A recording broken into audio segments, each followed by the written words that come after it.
नमस्कार, मैं श्वेता। बिहार न्यूज में आपका स्वागत है। खबरों की ओर बढ़ने से पहले एक नजर डालते हैं आज की सुर्खियों पर। बिहार सरकार ने बदले टीए डीए नियम, सरकारी कर्मचारियों को मिलेगा नया यात्रा भत्ता लाभ, विदेश यात्रा पर नई दरें लागू। बिहार के विश्वविद्यालयों को 31 जुलाई तक तैयार करना होगा 5 वर्षीय विजन डॉक्यूमेंट।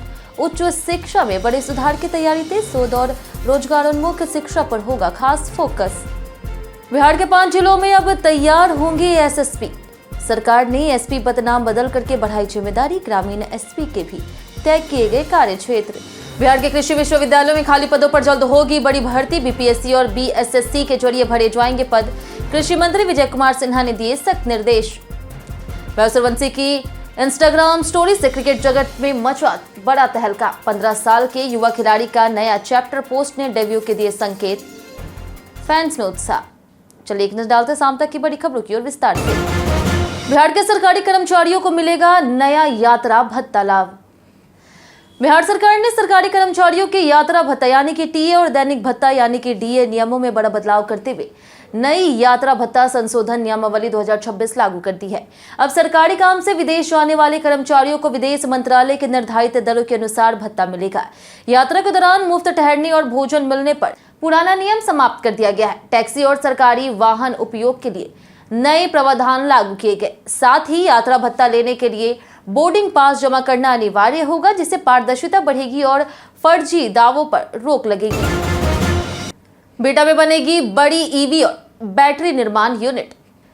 बिहार में 29 औद्योगिक परियोजनाओं के लिए 37.95 एकड़ भूमि आवंटित की गई है, जिससे लगभग 5,998.47 करोड़ निवेश आने का अनुमान है।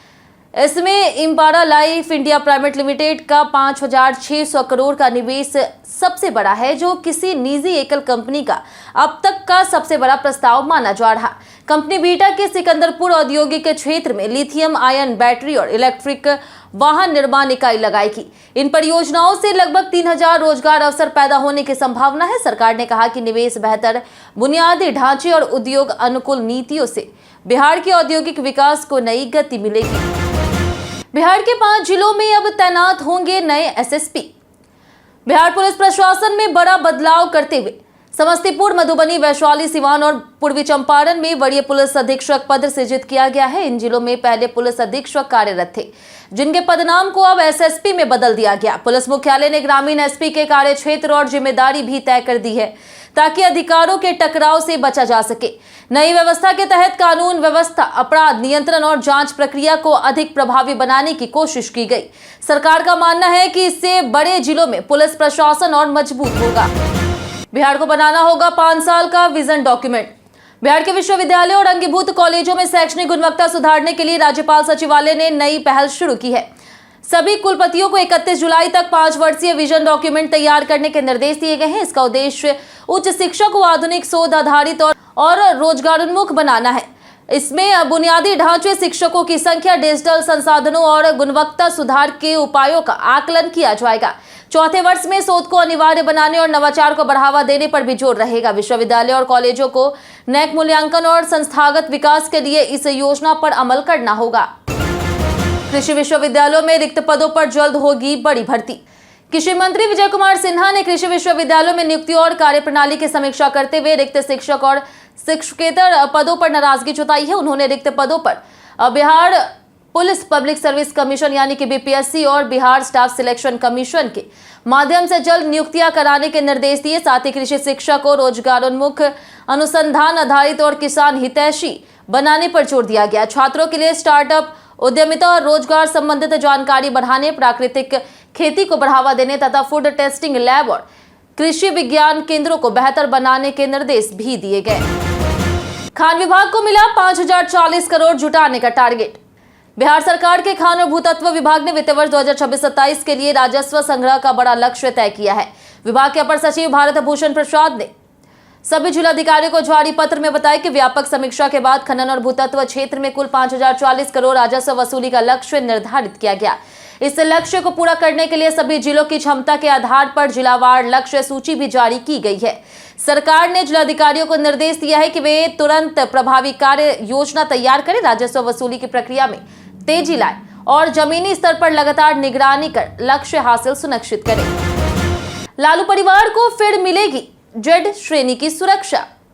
पूर्व मंत्री लालू प्रसाद यादव और राबड़ी देवी को फिर से जेड श्रेणी की सुरक्षा दिए जाने का निर्णय लिया गया है। मीडिया में चल रही खबरों के अनुसार राज्य सरकार ने सुरक्षा समीक्षा के बाद यह फैसला लिया। हालांकि गृह विभाग की आधिकारिक अधिसूचना अभी जारी नहीं हुई है। 4 जून को दोनों नेताओं की जेड प्लस सुरक्षा वापस ले ली गई थी, जिससे राजनीतिक विवाद भी खड़ा हुआ। इसके बाद लालू परिवार ने सुरक्षा व्यवस्था लौटाते हुए विरोध जताया था। हाल ही में राबड़ी देवी निजी आवास में शिफ्ट हुई है। सुरक्षा बढ़ाने के फैसले को राजनीतिक और सुरक्षा दोनों दृष्टिकोण से महत्वपूर्ण माना जा रहा है। करदाताओं को राहत देने की तैयारी में आयकर विभाग। Bihar chamber of commerce and industries में आयोजित संवाद कार्यक्रम में आयकर विभाग और कारोबारियों के बीच करदाताओं की समस्याओं पर चर्चा हुई। प्रधान मुख्य आयकर आयुक्त डॉक्टर सुधाकर राव ने कहा है कि टीडीएस मिसमैच, लंबित टैक्स डिमांड, रिफंड में देरी, ऑनलाइन पोर्टल की टेक्निकी समस्याएं और लंबित सुधार आवेदनों का समाधान विभाग की प्राथमिकता है। व्यवसायियों ने बिहार से जुड़े टैक्स राजस्व के दूसरे राज्यों में जाने की समस्या भी उठाई। विभाग ने सभी सुझावों पर कार्रवाई का भरोसा दिया। इससे हजारों करदाताओं को राहत, रिफंड में तेजी और व्यापारिक गतिविधियों को मजबूती मिलने की उम्मीद। नेहरू पथ की सड़क चौड़ी करने का फैसला, बदलेंगे रास्ते। पटना में मेट्रो स्टेशन निर्माण के दौरान नेहरू पथ पर यातायात सुचारू बनाए रखने के लिए प्रशासन ने सड़क चौड़ीकरण की नई योजना बनाई। चिड़ियाघाट गेट नंबर 1 से आयकर गोलंबर तक सड़क के दोनों किनारों पर स्थित कई सरकारी भवनों की चारदीवारी हटाई जाएगी। इस योजना को अंतिम रूप देने के लिए प्रशासन, ट्रैफिक पुलिस और संबंधित विभागों की संयुक्त टीम निरीक्षण करेगी। आयकर गोलंबर, विकास भवन और चिड़ियाखाना क्षेत्र में भूमिगत मेट्रो स्टेशन निर्माण में लगभग 2 साल लगेंगे। पहले ट्रैफिक डाइवर्जन की योजना थी, लेकिन लोगों की परेशानी को देखते हुए सड़क चौड़ीकरण का विकल्प चुना गया है। उपयोगिता प्रमाण पत्र नहीं देने पर रुकी तीसरी किस्त। मुख्यमंत्री उद्यमी योजना के तहत लगभग 3000 लाभुकों की मुश्किलें बढ़ सकती है, क्योंकि उन्होंने दूसरी किस्त लेने के बाद उपयोगिता प्रमाण पत्र जमा नहीं किया है। यह लाभुक वित्त वर्ष 2022-23, 23-24 और 24-25 के है। इसी कारण उद्योग विभाग ने उनकी तीसरी किस्त रोक दी है। सरकार ने स्पष्ट किया है कि जब तक पिछली राशि का पूरा हिसाब नहीं मिलेगा, अगली किस्त जारी नहीं होगी। योजना के तहत कुल 10 लाख रुपए 3 किस्तों में दिए जाते हैं। विभाग ने चेतावनी दी है कि नियमों की अनदेखी पर जांच और कानूनी कार्रवाई भी की जा सकती है। ईरान के दिवंगत नेता को भारत ने अर्पित की श्रद्धांजलि। ईरान के दिवंगत सर्वोच्च नेता अयातुल्लाह अली खामेनेई को श्रद्धांजलि देने के लिए भारत का उच्च स्तरीय प्रतिनिधिमंडल तेहरान पहुंचा। इसमें बिहार के राज्यपाल लेफ्टिनेंट जनरल सैयद अता हसनैन और केंद्रीय विदेश राज्य मंत्री पवित्रा मार्गरीटा शामिल रहे। दोनों ने भारत सरकार की ओर से शोक समारोह में भाग लिया और श्रद्धांजलि अर्पित की। ईरान के दूतावास और राजभवन ने इसकी तस्वीरें साझा की। विदेश मंत्रालय ने इसे भारत ईरान के गहरे संबंधों का प्रतीक बताया। अंतिम संस्कार कार्यक्रम 6 जुलाई को तेहरान, 7 जुलाई को कोम और 9 जुलाई को मशहद में आयोजित होंगे।